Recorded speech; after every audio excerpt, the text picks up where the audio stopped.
If you are looking for amazing places that you can visit in Africa, then you are in the right place.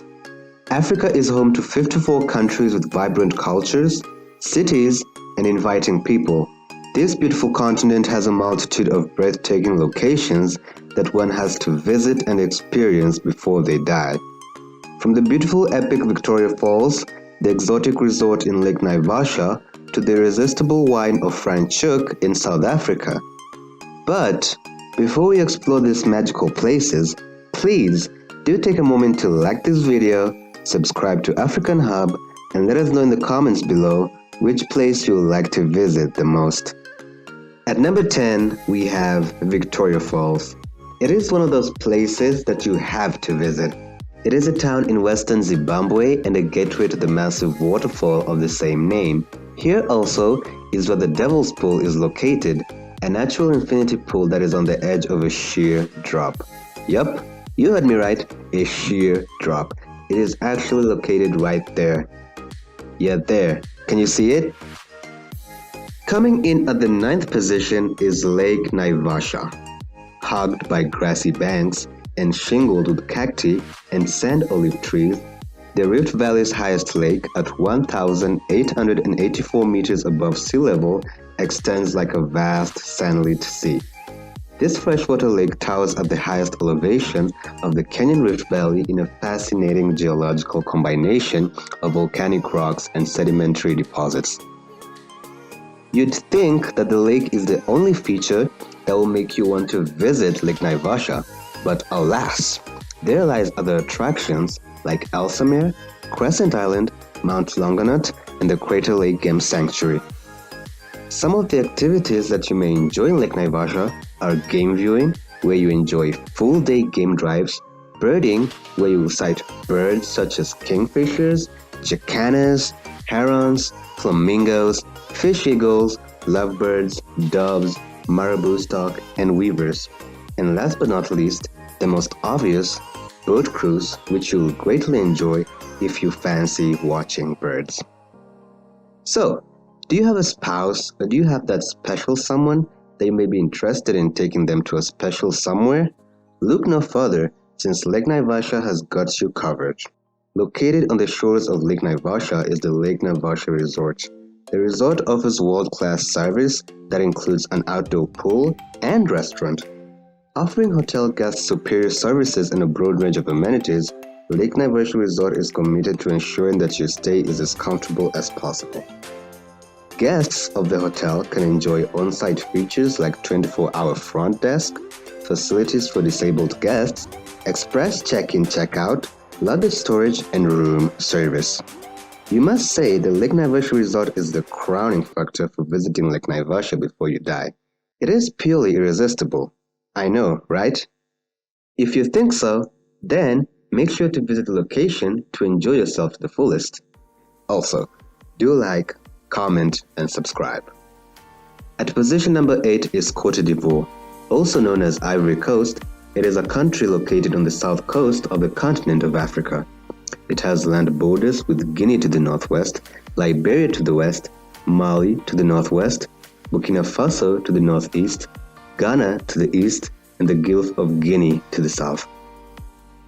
For more than 3 decades after Cote d'Ivoire achieved independence in 1960, Yamoussoukro served as the country's second capital because it was the birthplace, home, and unofficial headquarters of Cote d'Ivoire's head of state from 1960 to 1993. Soft sandy beaches, tall palm trees, and clear waters is what awaits you when you visit this amazing place. It is a country stunning in its beauty, offering a tropical holiday experience along with cities filled with intriguing historical sites. Because Ivory Coast is a tropical country, you can expect loads of fresh fruits and vegetables. Local dishes like aloko are commonplace in the streets of Abidjan, along with fufu, a dish made from palm oil and mashed plantains, topped with crushed nuts, a sauce, grain, and red oil. Number 7, we have Praslin in Seychelles. Praslin lies 45 kilometers to the northwest of Mahe and is the Seychelles' second largest granitic island. In the mid-18th century, the island was known as Ile de Palme, or Palm Island, the name given by a French explorer in reference to the numerous giant palms that blanketed the island. This amazing touring destination is famous for numerous exciting experiences that you are sure to gain. Take for instance the Anse-Lazio, which is also known as the Chevalier Bay, is flanked by rounded granite boulders. This long stretch of soft blonde sand merges with crystal clear waters in dreamy shades of blue. Takamaka trees and coconut palms fringe this beach, providing patches of shade for relaxing and so that hungry bathers can refuel at restaurants on both ends of the beach. The Anse-Lazio beach is a place to commemorate, a place that will live in your memories forever. Another superb reason to visit Praslin is to gain the service they provide at the beach bar restaurant. You will have the opportunity to experience the Black Pearl Shop, the Pearl, and Giant Clam Farm. At the clam farm, there are more than 40,000 giant clams. The farm gives you the chance to learn about their reproduction and feeding habits. The Pearl Farm is the first and only single farm in the entire Indian Ocean region which is engaged in culturing the rare black pearls. On the other hand, the Black Pearl Shop located beside the farm is one of the best places in Praslin for collecting various forms of jewelry as souvenirs. Wow! Just think about it, guys. 40,000 giant clams. And here's an interesting fact. Do you know that the shells of giant clams contain high amounts of zinc, which aids in the production of testosterone? At number 6, we have South Africa's Franschhoek. Tucked into the end of a valley, Franschhoek is the prettiest town in the winelands. It is surrounded on 3 sides by towering mountains in a setting reminiscent of the Scottish Islands. Now, if you are a wine lover, then trust me, you will adore this place. Franschhoek Valley is among the most breathtaking wine valleys in the entire world, with its senses of intimacy and mystery that make every tourist feel extremely welcome. You honestly can't drive past this side of the world without passing a good number of wine farms, most of which offer wine tasting sessions and tours. They are also relatively affordable and have some of the finest and top-of-the-range wines on offer.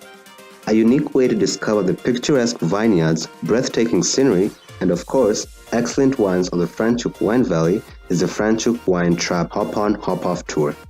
The tour starts at the Franschhoek Wine tram ticket office on the main road and departs every 40 minutes. Franschhoek is also a splendid place for history lovers.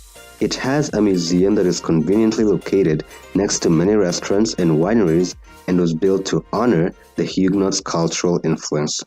Who are the Huguenots, I hear you ask? Well, the French Huguenot ethno-religious group first came to South Africa at the end of the 17th century to escape the Inquisition's persecution in Europe.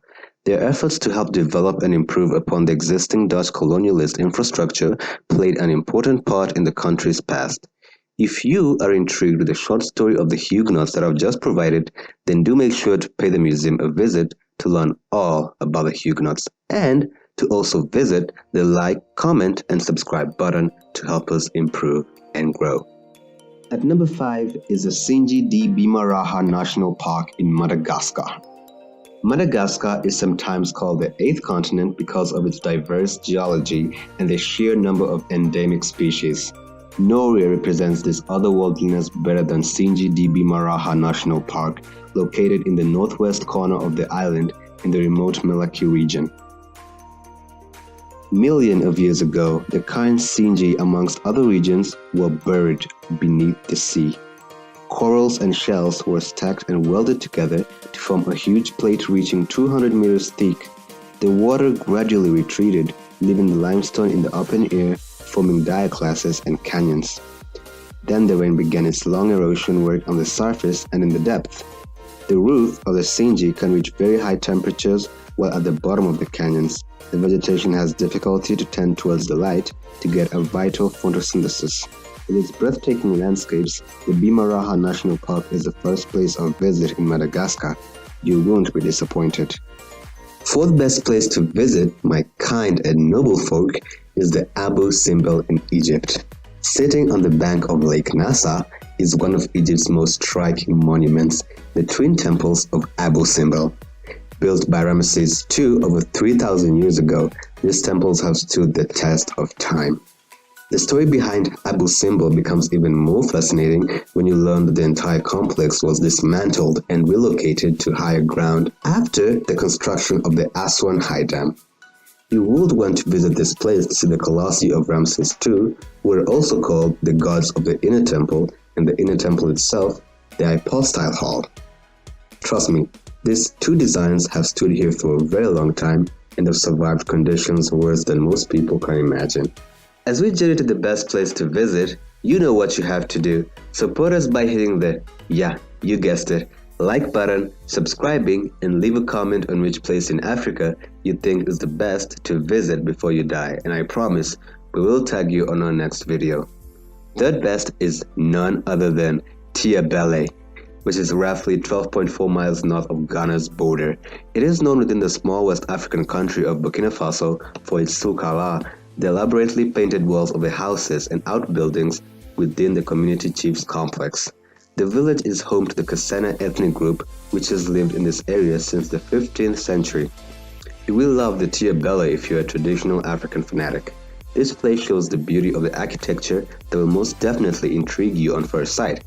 The Kassena people of Africa, one of the oldest ethnic groups of the country, are a great number of traditional mud huts and other architecture, all of which are beautifully decorated. The houses here, mainly due to poverty in the area, are built entirely from straw and mud, but they are decorated with character and pride, making them a great spot to visit. Hidden deep in the heart of Africa is Volcanoes National Park, which becomes our runners-up in the video. It is located in northwestern Rwanda. Gorilla trekking is the main reason why people are attracted to Volcanoes National Park in Rwanda. Volcanoes National Park protects the steep slopes of this magnificent mountain range, home of the endangered mountain gorilla and a rich mosaic of montane ecosystems. Okay, ladies and gentlemen, are you ready to know the best African country to visit before you kick the bucket? Hope you're excited, cause I know I am. I know the place already, I'm just excited to tell you cause I'm pretty sure it is gonna take you by surprise. And that's the number one, my guys. Zanzibar, Tanzania. Zanzibar is magical. It is a Tanzanian archipelago off the coast of East Africa. On its main island, Unguja, familiarly called Zanzibar, is Stone Town, a historic trade center with Swahili and Islamic influences.